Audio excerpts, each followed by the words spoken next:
All right, we're going to finish up chapter 5 today.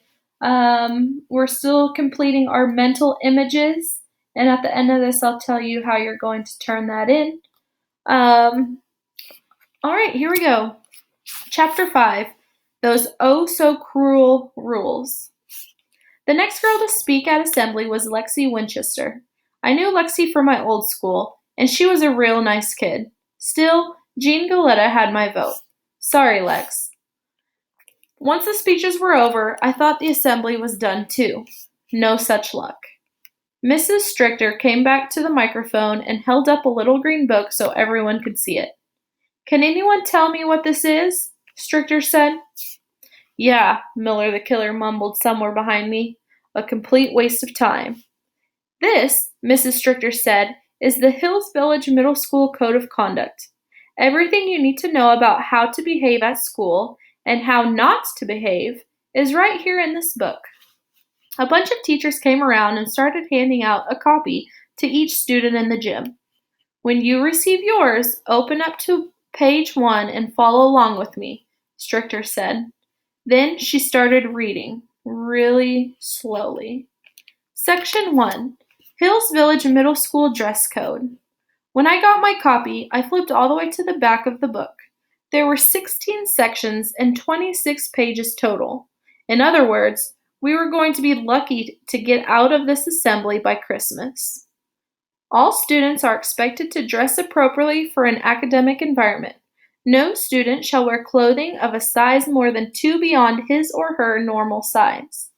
Help! That's what I was thinking about then. Middle school had just started, and they were already trying to bore us to death. Please, somebody stop Mrs. Stricker before she kills again. Leo took out a pen and started drawing something on the inside of the back cover. Stricker turned to the next page and kept reading. Section 2, Prohibited Items. No student shall bring to school any electronic equipment not intended for class purposes. This includes cell phones, iPods, cameras, laptop computers.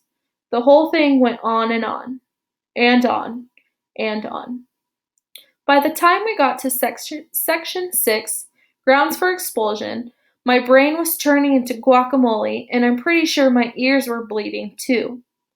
People always talk about how great it is to get older. All I saw were more rules and more adults telling me what I could and couldn't do in the name of what's good for me. Yeah, well, asparagus is good for me, but it still makes me want to throw up. As far as I could tell, this little green book in my hands was just one long list of all the ways I could, and probably would, get into trouble between now and the end of the school year. Meanwhile, Leo was drawing away like the maniac he is. Every time Stricker mentioned another rule, he scribbled something else on the page in front of him. Finally, he turned it around and showed me what he was working on. All I could think when I saw the picture was, I want to be that kid. He looked like he was having a way better day than I was. And that's when I got my idea.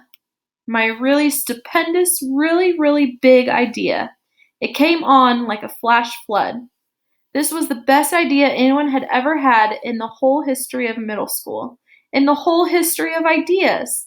Not only was it going to help me get through the year, I thought, it might also just save my life here at Hills Village. That was, if I had the nerve to actually try it. And then there's his picture. Rules are made for breaking. All right, that is the end of chapter 5. Couple of things to do before the weekend. Um, this will have a link in the actual slides posted in Google Classroom, but you'll fill out a flip grid predicting what you think the big idea is. You will turn in your mental images into Google Classroom where everything's posted, and then I have another Google form for you to complete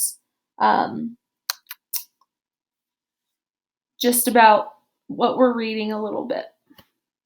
I hope all of you guys have a good weekend, and I miss you.